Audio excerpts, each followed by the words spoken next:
Well, I'm here today with Professor N.T. Wright. He was the Bishop of Durham in 2003 to 2010, and since 2010 has been the Professor of New Testament and Early Christianity at the University of St. Andrews.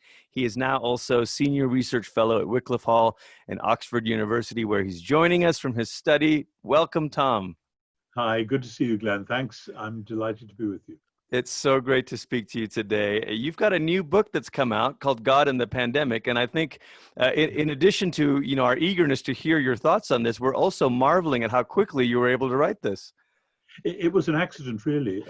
About 3 months ago, when the whole thing started, the pandemic, Time magazine got in touch with me and said, would I write a short piece, which would just go on their website probably, about a Christian response to this, because they'd been getting a lot of people harumphing about this was a sign of the rapture, or it was a sign that God was angry with America, or something. Yes. And so I basically wrote a calm down sort of piece, a very short piece. And somebody in the editorial department put out a headline saying, Christianity doesn't have the answers and it's not supposed to, which was not my idea. Right. And that was going a little bit further than I'd gone, but it then got a lot of reaction. And people were kind of shouting at me and saying, doesn't Tom Wright read his Bible anymore? And surely the prophet Amos makes it quite clear what's going on. So I thought, this is interesting. And then I was asked to do an interview with a friend from New York, and for the benefit of his church. And that was much longer. So I did some preparation for that. And when I'd finished that, we had some more discussion. And then I said to my publisher, I think something needs to be said here. And he said, well, just go ahead and write it out and we'll see what happens. So I did, and that was it. It's amazing.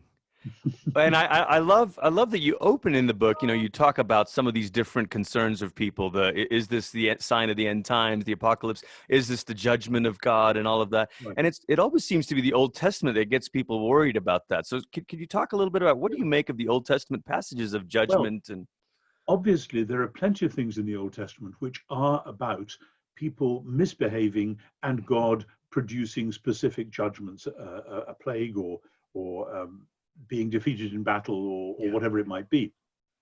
But there are many other passages in the Old Testament, with the book of Job in the middle, which say, yeah, bad things have happened, but this was not God doing it, and I did not deserve it. And one of my favorites, because it's one of Paul's favorites, is Psalm 44, which is very clear. All this has come upon us, yet we did not play false. We have not turned back from your covenant. Our hearts have been true. So what on earth is going on? And so you get these two strands in the Old Testament. And the first strand, which is particularly in Deuteronomy, is the covenantal strand, where God says to Israel, you are my people, and that means this and this and this, and if you keep this, I'll do that and that and that for you. And if you don't, bad things will happen, and you'll end up in exile. And the prophet Amos then daringly applies the same logic to people outside Israel, to Moab and Ammon and Edom and so on. So but that covenantal stream, fine, okay, but that has a purpose. And we see in the New Testament the curses of the covenant are falling on the head of Jesus, Galatians 3:13, as you well know. But at the same time, we see the other strand, the Psalm 44 strand, the Psalm 22 strand, the book of Job strand, which is the innocent sufferer who simply says, what's going on? And the extraordinary thing is, we see that in Jesus as well. And so what the book is really all about actually is hermeneutics. It's how to read the Bible for all it's worth, instead of just taking a bit here and a bit there. I was reminded this morning, for some other reason, of that lovely old Testament scholar, Alec Mattia, who was principal of Trinity College in Bristol, who used to say, of course, some people see the Bible as a sort of unsorted edition of Daily Light. I don't know if you know what Daily Light is. It's one of those little Victorian manuals where you get 5 verses for a day, and they're just at random from all over the place. Right. And the Bible really isn't like that. Okay, you can use it like that. But in the same way, people sometimes just say, oh, well, here's what God is doing. Here's a verse from Revelation and something from Amos and a bit from Deuteronomy, QED. And the answer is no, we have to read the Bible as the whole narrative with Jesus in the middle. And only then do we get the real message. That's so powerful. The thread of the covenantal unfaithfulness of Israel and the thread of the innocent sufferer both come together in Jesus. So I was wondering about this. You know, Charles Taylor has talked about the secular age and sort of this sense of a buffered self, where we're no longer afraid of demons attacking us in the night, but we're also no longer worried about God breaking in, right? And so, in some ways, it seems to me that Christians think they are retrieving a quote unquote biblical worldview when they speak of these natural disasters as acts of God or interventions of God. But I've appreciated, you know, in the book that came out on your Gifford lectures, History and Eschatology, you talk about the right kind of natural theology, the way we read God at work in the natural world, ought to be through the history of Jesus himself. How would you? This is, as you know, a huge topic, and Yeah. yes, my Gifford lectures are about that.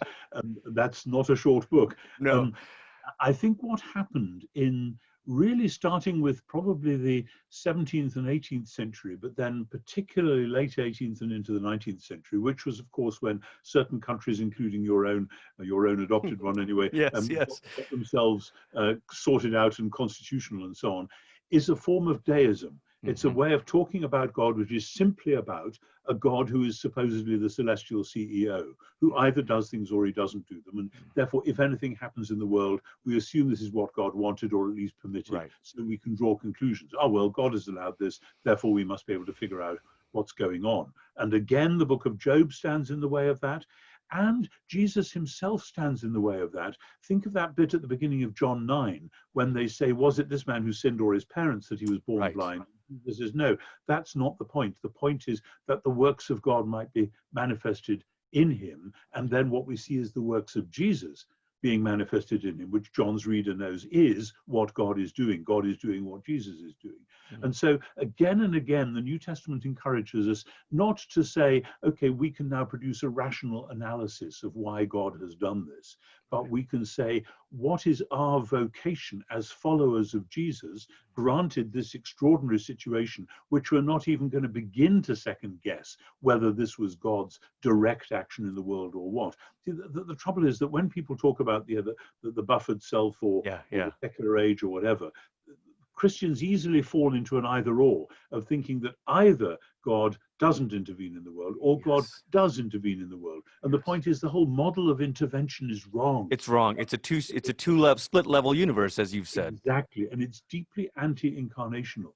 Yeah. When we look at Jesus, then and only then do we see the strange way that God, one of the things that's come through to me in doing this work, and obviously I've been writing about the kingdom of God for a long time now, Right. trying to Right. first century context. But when people talk about God being in control, as though that's sort of how God normally runs the universe. And then if you say, what's the place of Jesus? Oh, well, he came to die to save us from our sins. But actually, yes, of course that's true, but he did that as the climax of his ministry of announcing God's kingdom, which is, this is the way that God is in control. This is what it looks like when God takes charge. It's not God Yes. sitting upstairs pushing buttons and pulling levers. It's God coming in the person of his son in order to confront evil, to take its weight upon himself, to bring healing and new creation. And that's a very, very different thing. When Jesus redefines power at the end of Mark Yes. 10, he says, the emperors and so on, they boss and they bully and they beat people up to get their way. We're not going to do it like that. We're going to do it the other way. If anyone wants to be great, they must be your servant, must be the slave of all. Because the Son of Man came not to be served, but to serve and to give his life as a ransom for many. So that's the redefinition of power itself. Yes. And that's a lesson we need to learn, not only for our present pandemic, but actually for a lot of other things that are going on in the world, particularly, dare I say, in your beloved world right now. It's very true, Tom. And we think of God sort of coming in with force and with might. And so we want to know, what is God saying? Because surely it must be something, bombastic or something powerful. Instead of what I love what you say in the book is, look at Jesus healing the leper. Look at Jesus washing the feet of his disciples. This is what it looks like. Yes, exactly. And I had an email correspondent today telling me that some people in America are justifying riots, etc., on the grounds that Jesus turned over the tables of the money changers. And I've met that argument before. When South African apartheid was at its height, some of the black activists who were so fed up with the sort of softly approach that Desmond Tutu and others were saying, well, God used violence to redeem the world because Jesus' death was violence. So therefore, we're allowed to use violence as well to bring about God's redemptive purposes. And others were saying, you just can't say that. No. But the fact that people can even begin to think like that shows how much we are in need of a wise, mature, spirit-led Christian reading of the Bible. Otherwise, we get into all sorts of trouble. So what I hear you saying to the question, what is God saying? What is God doing? You say, well, look at Jesus. This is the pinnacle of what God has said and done. And if we reflect on that. Yeah, and then look at what the Spirit is leading God's people to do. I mean, my favorite example right now, and I just heard about this, I think it is now public knowledge, is that the Archbishop of Canterbury, who lives in Lambeth Palace, next door to St. Thomas's Hospital, he is volunteering as an extra chaplain and going into the COVID-19 wards with the protective gear on and so on, and being with people, praying with people, ministering to the sick and the dying, and to the medical professionals who are stressed out beyond belief by it all. And it seems to me that's one answer to the question, what is God doing? And the answer is God is leading wise, humble Christian servants to be at the place of pressure and pain, to be there in prayer, to be with. That's the whole thing. Emmanuel, God with us. That's the principle. It's so beautiful. Later in the book, you go through Romans 8, which you've written on, multiple times, and I have learned so much from you, in your writing on Romans 8 in particular. But you talk about the role of human agency, and I think this is an important thing because God's design, even in the Garden of Eden, is for human beings to be, as you've said, this angled mirror that reflects God's wise, loving order into the world, and then reflects creation's praise upward to God. And so but that also means that humans have the capacity or the capability of messing things up. Oh yeah. And that's, I mean, Romans 8, 18 to 30. I'll tell you a funny story. When I was chaplain of Worcester College here in Oxford, there was one of the elderly professors in the college who loved the old traditional readings from the King James Version and hated it when we had a modern version. And I remember once giving him Romans 8, 18 to 30 to read in the King James Version. And he stumbled this way and that. It's so difficult. And the earnest expectation of the creature waiteth the revelation. And he couldn't make head or. And he said to me, what was that all about? I said, well, if I give you a modern translation, you'll understand it, but you don't like those, do you? But now here's the reason for this, is that the King James translators, like Protestantism, like Western medieval Christianity, were expecting that Romans 8 would be about how we get saved, we get saved almost from the world, whereas what Paul is talking about is how God saves creation as a whole, with humans at last rescued from sin and death to take their place as the rescued rescuers. That's what the chapter is about. And the glorification which he speaks of is not us getting to heaven and shining like electric light bulbs. It's the Psalm 8 glorification, where God says that humans, the Son of Man, are to be crowned with glory and honor, with all things put in subjection under their feet.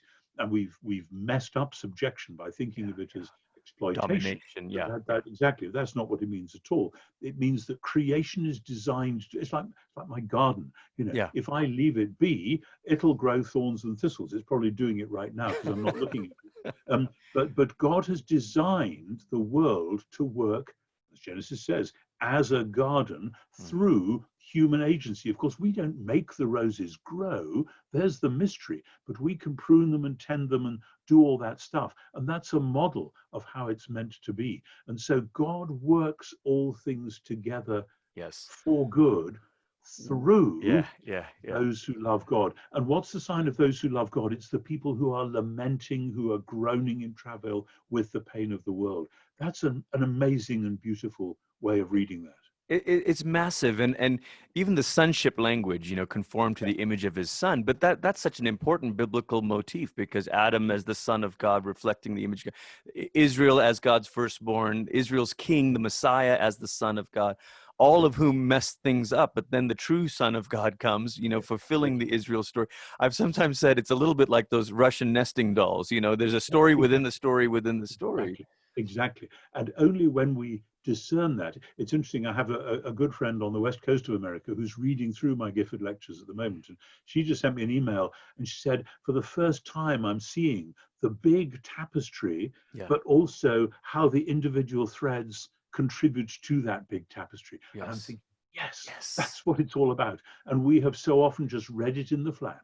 All I want is a verse for today. Well, a verse for today is better than no verse for today. But for goodness sake, this is an amazing, whether it's a tapestry or Russian dolls or whatever. Yeah. And in the book, God in the Pandemic, releasing with Zondervan here in the U.S., SBCK in the U.K., you talk specifically about the church at work in prayer, lament, and then the church at work in worship, the church at work in mission. This podcast is for pastors. Help pastors with their imagination a bit. What does it look like for God to be at work by His Spirit through the church in prayer and mission and worship? And lament, particularly. And lament, yeah. I mean, there's 2 or 3 books which I've come across recently. People have sent me them, actually, from America about lament. It's as though this is a strand of biblical teaching which people are starting to plug into. And I think it's perhaps because many people of a certain age came to Christ, came to faith, with a sort of hint that your life has been messed up until now, but if you believe in Jesus, everything will go fine. And then suddenly, a tragedy happens, the death of a child, a marriage breakup, or some disaster, fire or something. How could God allow this? And the danger then is for the Job's comforters to come alongside and to say, oh, it's because you sinned. You did something wrong, and so God is punishing you here. And we can internalize that.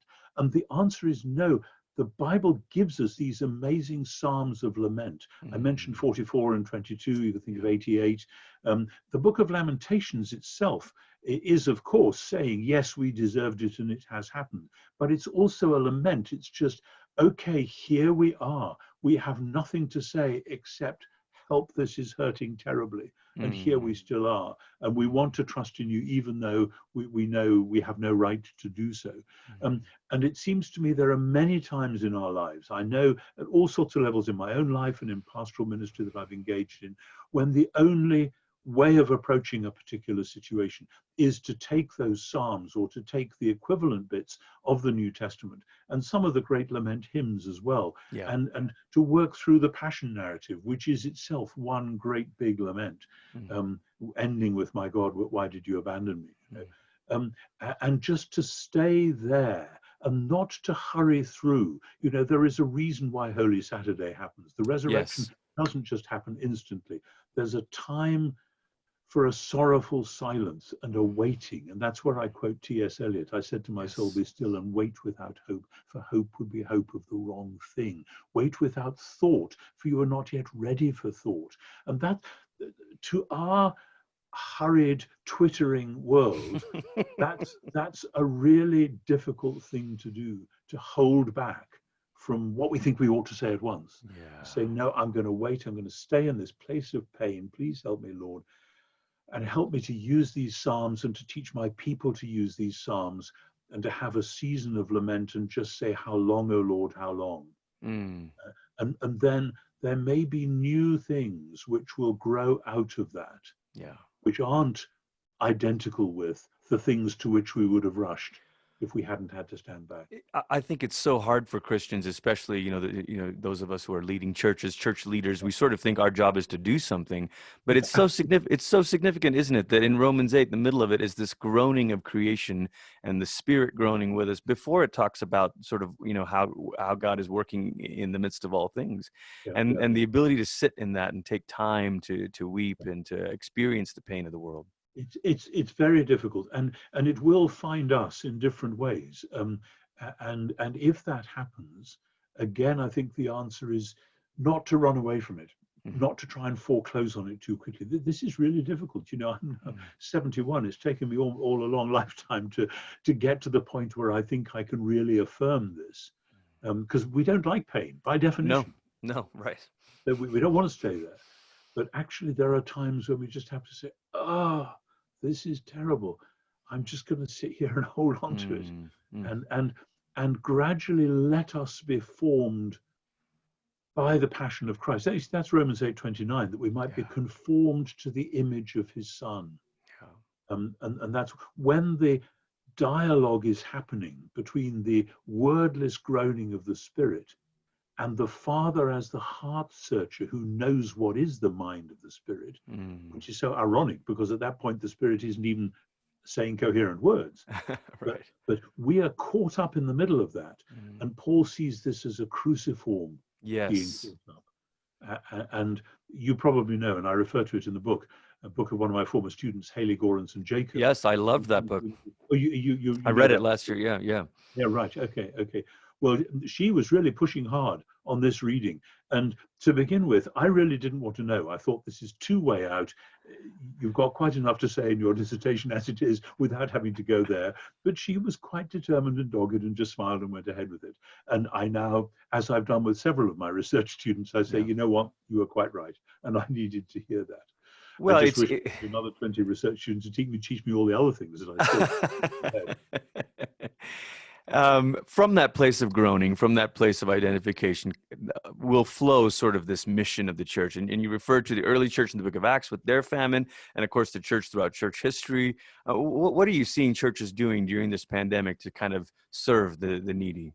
Well, I've mentioned the well-being example of Archbishop Justin, and I'm sure that is reproduced right around the world where Christian leaders are doing this. And one of the great things, of course, is that the secular society, so-called, actually has changed over the last 2,000 years. 2,000 years ago, nobody outside the church would have thought that it was their job to help or bring comfort or whatever to people other than their own kith and kin, unless somebody was going to be paying them cash on the nail for doing so.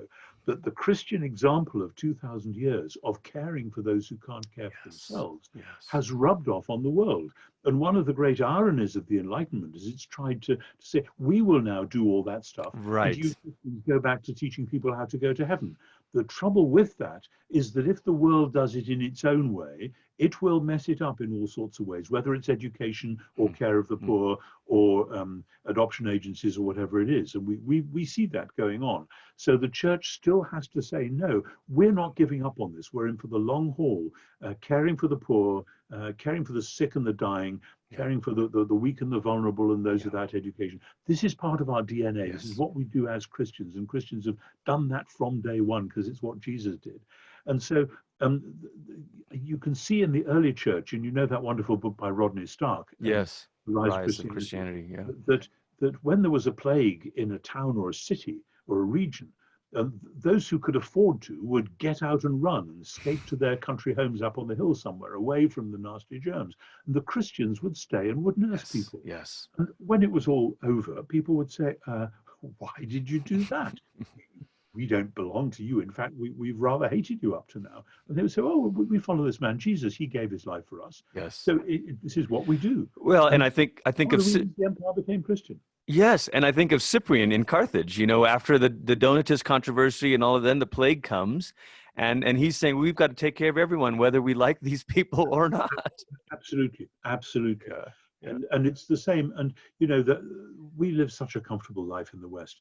But just recently, I recall one of the Coptic bishops in Egypt, after yet another attack by Muslim extremists, burning a church and killing people and so on. And the bishop reminding the people that we are all about forgiveness. That is who we are. The big difference that Jesus makes. So, and it's the same principle. We are all about bringing healing and comfort and hope. So the churches are running food banks. Now there are other food banks, not just church ones, but if you run through the UK and say, who is doing what of that sort of thing and running social care agencies, a significant number of the people who are doing that are practicing Christians. And insofar as there are others joining in, well, hallelujah. Right. The society has picked up the message, despite itself, despite the secular rhetoric. They still actually know that they ought to be doing the things which used to be the Christians. Isn't that interesting? Isn't it funny? So our own church, we've had the privilege of people have donated over 12,000 pounds of groceries. We've distributed them, masks, but lots of churches are doing that, as you said. I mean, this has become sort of normal Christian practice, thankfully. And yet there's this small voice that sort of says, well, that's the social gospel or whatever, forgetting their Christian history, forgetting that the Christians started this game. As you have often said, these are sort of signposts to the kingdom. When we do this in Jesus's name, we're saying this is what it looks like for Jesus to be king. Absolutely, and of course the default mode for Western Christians, whether Catholic or Protestant, whether liberal or conservative, is to think that ultimately it's about going to heaven. And instead, once we've got, and I know you know the Surprise by Hope agenda, as I think of Yes, it, yes. new heavens and new earth, but starting now, starting with the resurrection of Jesus, God's new creation has been launched within and to transform the present world, not to make the world steadily better and better on a sort of easy crescendo. Any idea of that was surely dealt Progress, yeah. with in the 20th century. And insofar as the social gospel of 100 years ago or 120 years ago was looking for a sort of steady crescendo in the world just getting better and better, that's certainly ruled out entirely by experience as well as by theology. But that doesn't mean that there aren't small steps being taken. And they may be ambiguous, and it may be 3 steps forward and 2 back, but Yes. nevertheless, things are happening. And to draw back from that as somehow unspiritual, or, oh, we ought to leave that to the politicians and the social workers, well, I'm sorry, then you better tell Jesus he got it wrong as well. Yes, yes. One of the things, Surprised by Hope, is such a landmark book, and you know, you're talking there about we're not building the kingdom, we're building for the kingdom, or in a way bearing witness to the kingdom arriving. You know, which Exactly. yeah, And what it's we do are real signs of the kingdom, but they're not yet the full thing. yeah, yeah, yeah, yeah. Let's pivot a little bit, Tom, and let's talk about this current cultural moment with racial Yeah. tensions and all of that. Your other big book that came out this year with Mike Bird, The New Testament in Its World. When we read the New Testament in its world, it actually has something very profound to say to our world today with the racial tensions. Could you speak to that for a moment? Yes, I mean, in that book and also in my commentary on Galatians, this has been an extraordinary year, actually, Yeah. because several projects I've had on the go Yes. for a long time have all come into land together. But my commentary on Galatians, I'm really emphasizing what I think the letter is all about. It's rather like Romans 14 and 15, that Paul is determined that the church will not be, oh, a bit of Jewish Christianity over there, a bit of Gentile Christianity over there, dividing into these different special interest or ethnic or whatever groups. But at the time of the Reformation, that message was lost because the church was so keen, rightly, to have the scriptures and worship in one's own language, so that then it was very easy for the church, say in London, where there are lots of immigrant communities, to have a French church, a German church, a Polish church, a Czech church, and of course plenty of English churches. And that is now reproduced around the world, that people think of going to church with the people who look like them and talk like them. And the whole point of the gospel in the beginning was that this is a new way of being human, in which men and women of every nation and tribe and tongue would come together. Part of the point of Pentecost, here we are in the week of Pentecost, is that the many tongues say, no, here is this new family. And the irony in Jesus' day, of course, is that Caesar on the throne in Rome would love to have been able to unite the empire as all one happy family. But of course, they would have all had to speak Latin, and they'd have all had to owe him allegiance. But with Jesus on the throne, everything is different, and there is neither Jew nor Greek, slave nor free, male, no male and female. You are all one in Messiah Jesus. And that is every bit as important in Galatians as the justification by faith bit. In fact, they are ultimately the same. It goes together, yeah. The same message, because justification by faith means that God now can look at a Gentile who believes in Jesus and say, this person is clean. They're no longer an idolater. They're no longer a sinner, because the Messiah died for them too. And now that they believe in him, they are every bit as much part of the family. And I think part of the resistance to the so-called new perspective on Paul, which I and others, I mean, there's many different new perspectives, plural, on Paul, is that some people in some areas of church life don't actually want to be pushed too hard on this idea of a multi-ethnic community. It's difficult, it's costly, it is, it's tricky, and we get things wrong. But my goodness, we've got to be working at it. And then the point that has to be made is that because the church has colluded with that separateness, so it hasn't been the healing agent that it could and should have been. It has in many places, of course. But I mean, I'm astonished. I was in Canada, in Toronto, actually, the day that Martin Luther King was shot. Mm. And I remember the next day, the great meeting in Nathan Phillips Square in downtown Toronto, with tens of thousands of people massed together, all singing "We Shall Overcome." And I'm Wow. proud to say I was there in Wow, spring Tom. 1968. And we really believed that even though he died, we would get rid of this racism business Mm. within a short time, because now it was obvious, wasn't it?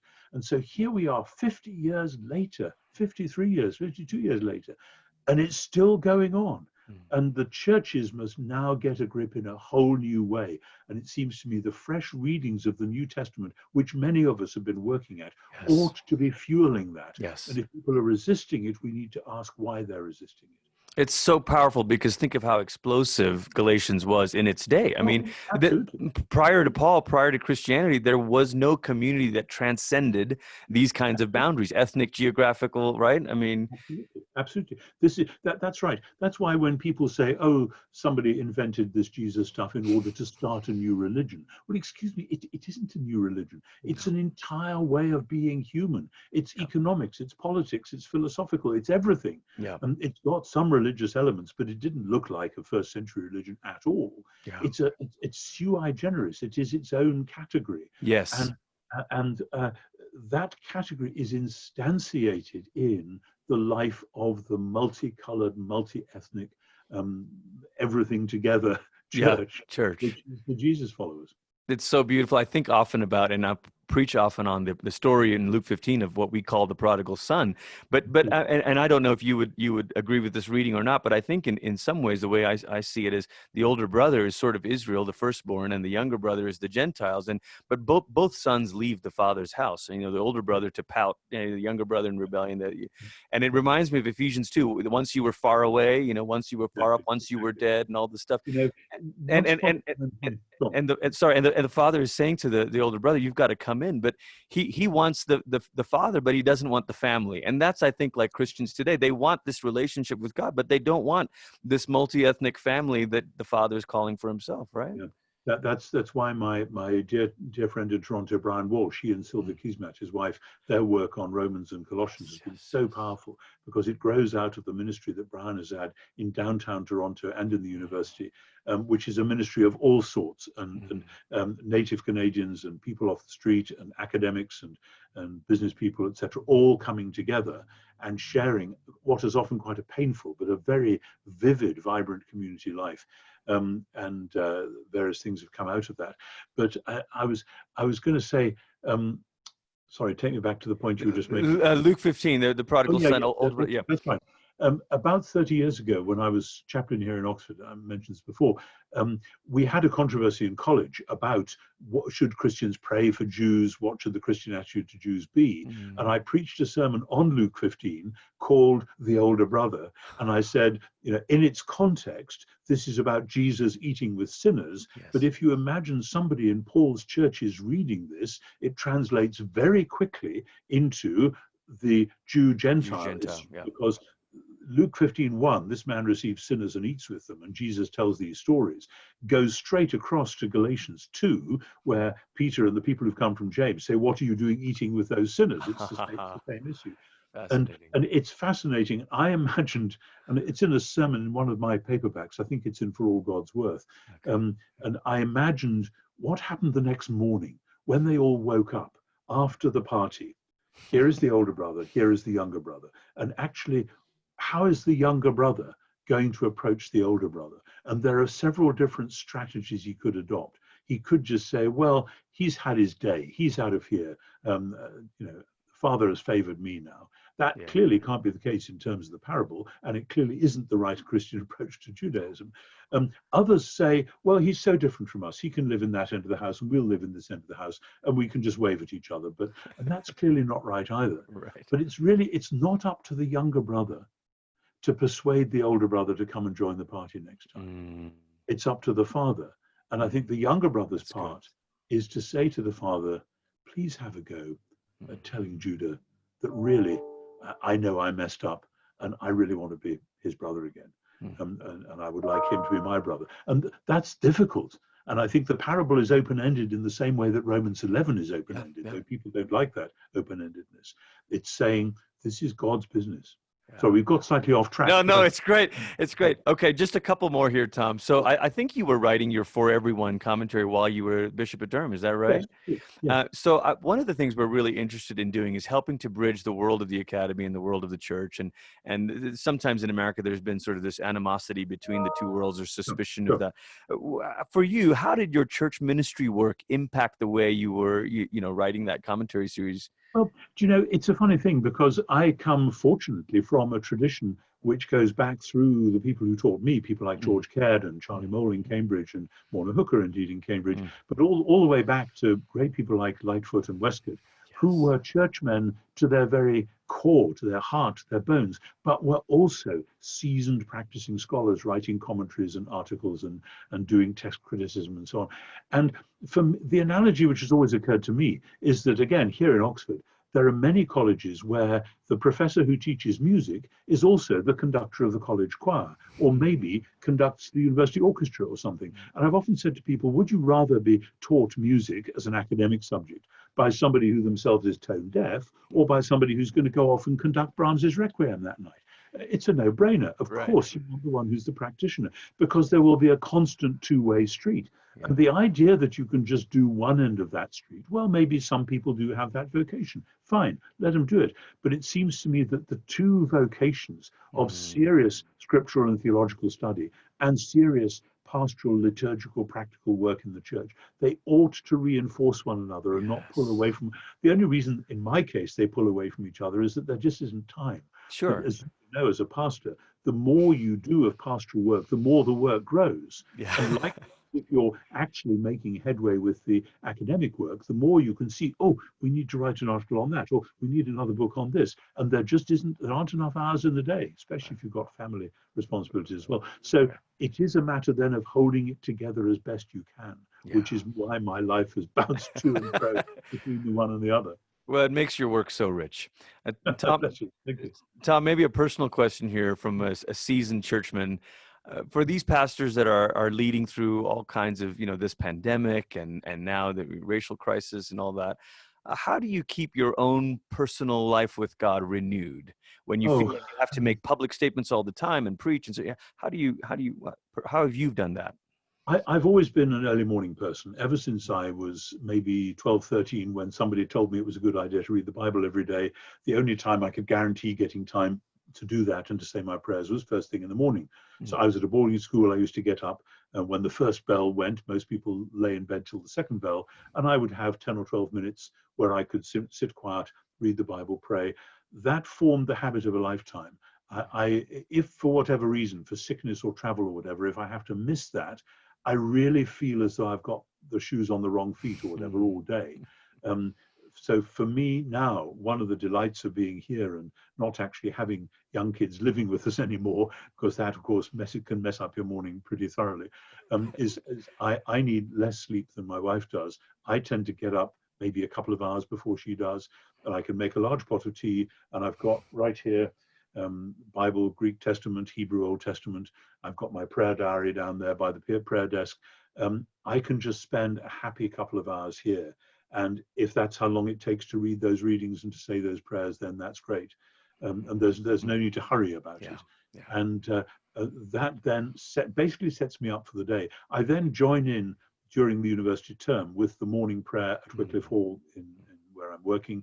At the moment, that's on Zoom online. So I sit here at the desk with this computer and we log on to Zoom and the students are leading morning prayer. And that's Wonderful. Great. Yeah. And there are other such meetings as well.